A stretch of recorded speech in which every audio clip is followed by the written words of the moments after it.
नमस्कार दोस्तों, अंकुर sir classes में आप सभी का हार्दिक स्वागत है। कैसे हैं आप सभी? उम्मीद करता हूं आप सभी स्वस्थ और मस्त होंगे।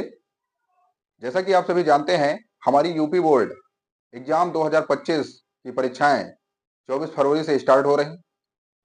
उन्हीं को ध्यान में रखते हुए आप सभी के लिए आज हिंदी में समास की जानकारी के साथ मैं उपस्थित हुआ हूं। आइए आप सभी को समास के बारे में कुछ बताया जाए।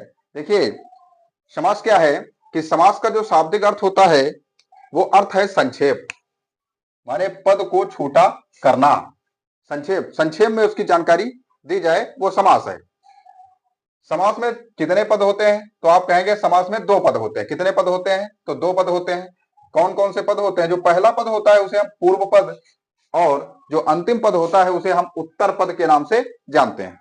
ठीक है, पहला हमारा पूर्व पद है और अंतिम उत्तर पद है। देखिए, फिर आता है कि समास के भेद कौन से हैं। तो ट्रिक के माध्यम से आप जानेंगे।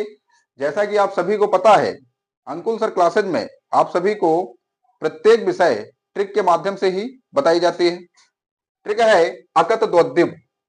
क्या ट्रिक है? तो आप कहेंगे ट्रिक है अकत द्वद्दिव। अकत द्वद्दिव ट्रिक है। आ से क्या है? तो आप बता देंगे आ से है अव्ययी भाव समास। आ से अव्ययी भाव समास। का से कर्मधारय, और ता से मेरे दोस्तों तत्पुरुष समास है। और द्वा से द्वंद्व समास है हमारा। और द्वि से द्विग समास है।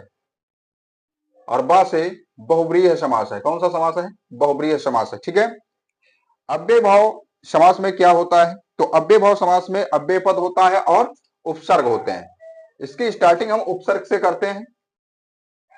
देखिए, चलिए मैं पहले अव्यय भाव समास को ही समझता हूं। जैसे कि आप यहां देख रहे हैं यथाशक्ति। शक्ति अलग है, उसके पहले क्या लगा है? यथा। उपसर्ग जो होता है वो शब्द के पहले लग जाता है। ठीक है, तो ये यथाशक्ति हो गई। जैसे हम दिन के बारे में तो जानते हैं, लेकिन हमने आगे लगा दिया है प्रति, तो प्रतिदिन बन गया है हमारा। पेट, पेट के आगे लगा क्या है? उपसर्ग लगा है भर, तो भरपेट हो गया। रूप के आगे उपसर्ग लगा हुआ है हमारा कौन सा? अनु, तो अनुरूप हो गया। जैसे आपसे कहा जाए कि उपसर्ग लगाकर, अनु उपसर्ग लगाकर कोई शब्द बनाओ, तो आप बता सकते हैं अनुरूप, है ना। तो यहां पर आता है मरण के आगे हमने आ जोड़ा है, अर्थात आमरण है। उपसर्ग क्या है? हमारा आ है। क्रम के आगे यथा जुड़ा है, तो यथा क्रम है। जीवन के आगे आ जुड़ा है, तो आजीवन है। और क्षण क्षण, पल पल, कड़ कड़, रातों रात, दिनों दिन, ऐसे जब शब्द आते हैं तो ये भी आपके अव्यय भाव समास के अंतर्गत ही आते हैं। हर घड़ी, ठीक है, समक्ष, बेकाम और प्रत्येक, ये शब्द आप याद रखिए। ये आपके अव्यय भाव समास से संबंधित शब्द हैं। ठीक है, जो आपकी आने वाली परीक्षा में बहुत ही हेल्प करेंगे। अब आता है कर्मधारय समास। कर्मधारय जो समास होता है वो विशेषता को प्रकट करता है। किसको प्रकट करता है? विशेषता को प्रकट करता है। देखिए, जैसे यहां लिखा है पीतांबर, तो जिसका वस्त्र हो पीला, है ना, तो पीतांबर, पीला वस्त्र। कमल नयन, नयन जो है वो कमल के समान है, तो कमल नयन। ठीक, महात्मा, ऐसी आत्मा जो है महान, तो उसे हम कहेंगे महात्मा। महापुरुष, ऐसा पुरुष जो पुरुषों में क्या हो? महान हो। नवयुवक, युवक तो बहुत सारे हैं, लेकिन नवयुवक कौन है? ठीक है, जो सबसे यंग दिखे। अब आता है परमात्मा, जिसकी आत्मा है परम, है ना। अल्प ज्ञान, माने ज्ञान बहुत ही कम है, उसकी ये विशेषता है। महाकवि, कवियों में जो हो महान। पवन पुत्र, है ना। शुभ कर्म, ठीक, कर्म ऐसे जो शुभ हो। चंद्रमुख, चंद्रमुख, ऐसा मुख जो चंद्रमा के समान है। और प्रधानाध्यापक, अध्यापकों का जो प्रधान हो या अध्यापकों में जो प्रधान हो। कृष्ण सर्प, सर्प बहुत से लेकिन कृष्ण सर्प, काला सर्प, है ना। लाल मिर्च और काली मिर्च, और आप जानते हैं हरी मिर्च भी होती है ना। हरी मिर्च कैसी होती? तीखी होती, है ना। तो ये आपके हो गए क्या? कर्मधारय समास से संबंधित। अब आता है आपका तत्पुरुष। ठीक, तो तत्पुरुष समास जो है इसमें कारक चिन्ह से संबंधित शब्द होते हैं। जैसे लिखा है घुड़सवार, तो घुड़सवार का अर्थ क्या होता है?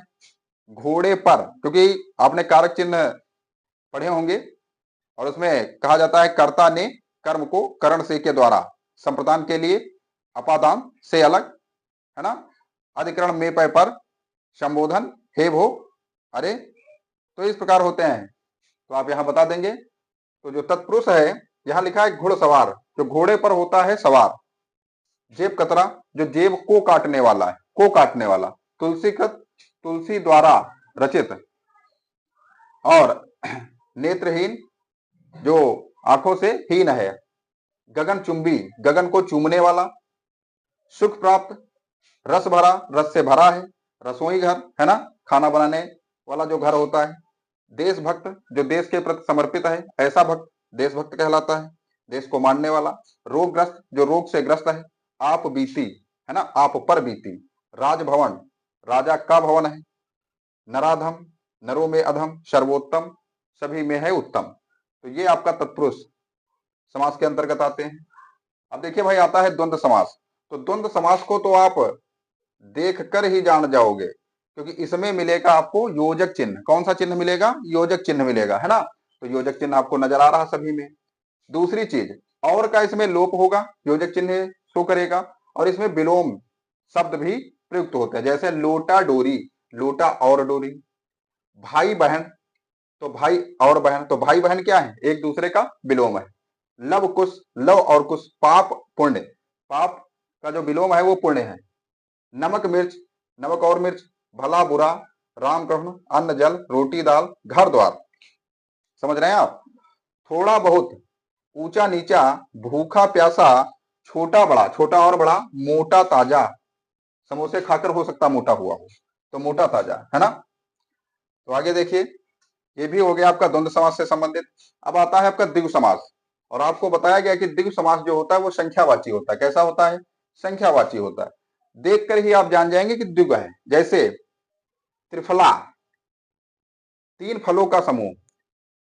त्रिभुज, जिसमें तीन भुजाएं मिलकर जिसका निर्माण करें वो है त्रिभुज।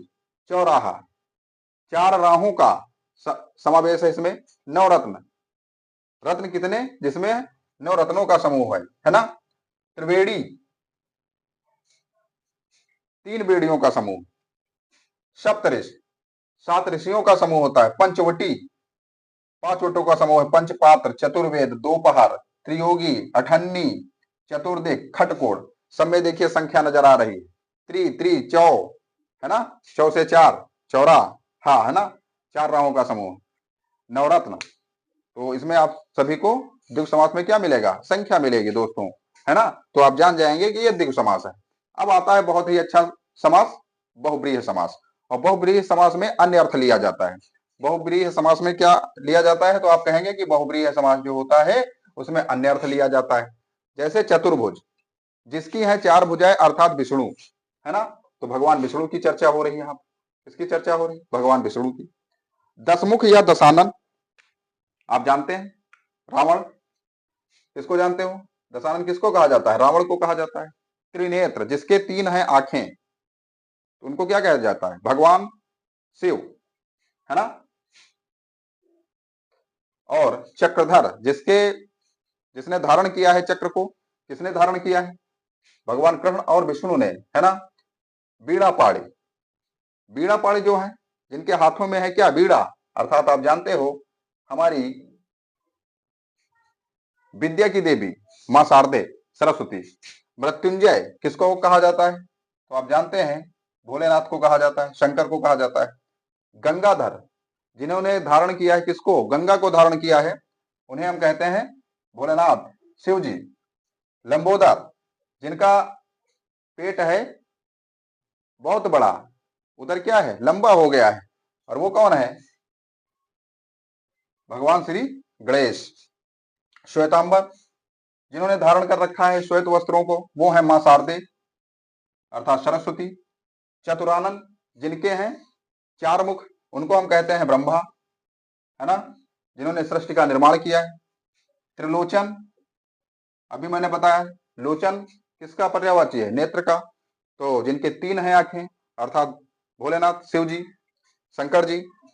अब देखिए कुछ जो हैं वो बहुत ही इंपॉर्टेंट हैं, आपकी कॉम्पिटिटिव लेवल से भी संबंधित हैं। जैसे देखिए चार पाई, है ना, मिठ बोला बहुत ही अलग होगा, जो मीठा बोलता होगा। धक्का, धुक्की, घात प्रतिघात का वर्णन किया जा रहा है यहाँ पर। मुक्का, मुक्की, और ये सब बहुब्रीहि के समास के अंतर्गत आते हैं। और बाता बाती, ध्यान रखिए ये थी आज हमारी समाज से संबंधित छोटी सी क्लास। मुझे कहीं किसी कारणवश बाहर जाना पड़ रहा है, इसलिए आप सभी के लिए आज बस इतना ही जो पढ़ाया गया है पर्याप्त रहेगा। आप इतना पढ़ लीजिए और इस क्लास को ज्यादा से ज्यादा लाइक शेयर अवश्य करें।